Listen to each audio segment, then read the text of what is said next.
नमस्कार everyone, Leon Homes private limited property channel को आपण को स्वागत। आज आम चलतु से ही गीता गांधी कॉलेज रा जस्ट बैक साइड रे गोटे घर बारी प्लॉट विजिट करी आसीबा। नमस्कार। भुवनेश्वर खोर्धा नेशनल हाईवे रे गोहिरिया छक एंड से गोहिरिया छकर अंडरपास रे आमे जाउचंती टुवर्ड्स मदनपुर। आपण माने जानिथिबे एई मदनपुर रोड रे भलो लैंडमार्क हैला गीता इंजीनियरिंग कॉलेज एंड एई रोड को बेस करिकी बहुत गुड़ा इंस्टीट्यूशन जेमिति Infocity to Bagchi hospital RBI cultural university ये सबू ऑलरेडी यही रोड को बेस करिकी फंक्शन करूअछि। सो एपट एरिया रो डिमांड एंड डेवलपमेंट बहुत अधिक। आमे नेशनल हाईवे रु 1.1 किलोमीटर आसिला परे लेफ्ट को टर्न करके जाउचंदी हमरो डेस्टिनेटेड प्लॉट आड़ को। आपण मन जानि रखंतु एठू 450 मीटर्स आगो को गले गीता इंजीनियरिंग कॉलेज एंड एई रोड रु 450 मीटर्स गला परे आमे हमरो डेस्टिनेटेड प्लॉट पाखरे पहुंची परिबा। जेहेतु एई एरिया रो डिमांड बहुत अधिक मु ऑलरेडी आपण मन को कहि सारिछि। सो बहुत आगरु एई पटो एरिया रे ऑलरेडी प्लॉटिंग करिकी बिल्डर माने जाई सारिथिले एंड आपण माने आगो को जाई देखि परिबे बहुत गुड़ाए कंस्ट्रक्शन एंड बहुत गुड़ाए फैमिली या भितर ऑलरेडी रहुचंती।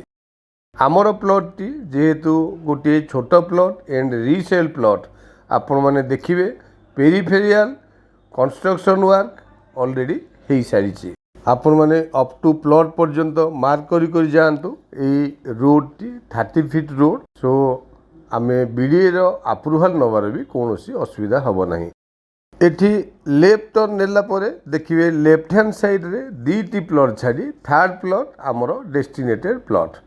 सो लेफ्ट हैंड साइड रे आपण मन देखंतु गोटे बिल्डिंग एंड से बिल्डिंग रो बाउंड्री को लागिकरी आमरो प्लॉट टी स्टार्ट हेछि। मु आपण मानकु ऑलरेडी आगरु कहि सारिथिली एई प्लॉट रो नियर बहुत गुड़ाए कंस्ट्रक्शन वर्क आपण माने देखा पाइबे।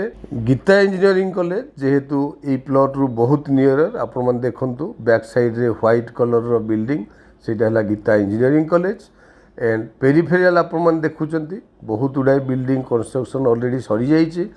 प्लॉट टी नेले आमे इमिडिएटली कंस्ट्रक्शन करी रही परिबा एंड जेहेतु Bagchi hospital RBI Gita engineering college ए सब बहुत नियर दैट्स व्हाई प्लॉट टी आपण मन को डेफिनेटली पसंद आसीबो। Thank you. आपण मान तो संपूर्ण लोकेशन टी विजिट कले वीडियोटी को संपूर्ण देखिथिबारु आपण मान को धन्यवाद।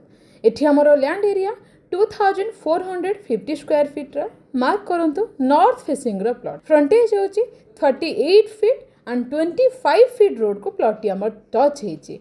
घर बारी येलो जोन प्लॉट ता सहित प्राइस मध्य बहुत रिजनेबल 3000 रुपीस पर स्क्वायर फीट। सो आपण माने डेरी न करी तळे थिया नंबर रे कांटेक्ट करे नियंतु। आपण माने शेड्यूल करंतु साइट विजिट पई या ऑफिस विजिट पई। जदि आपण मानको वीडियोटी भलो लागिछि do like share and comment. ता सहित जदि आपण माने चैनल ले नुवा ताले चैनल को सब्सक्राइब करी बेल आइकन प्रेस करिया को जमारो भूलिबेनी। Thank you.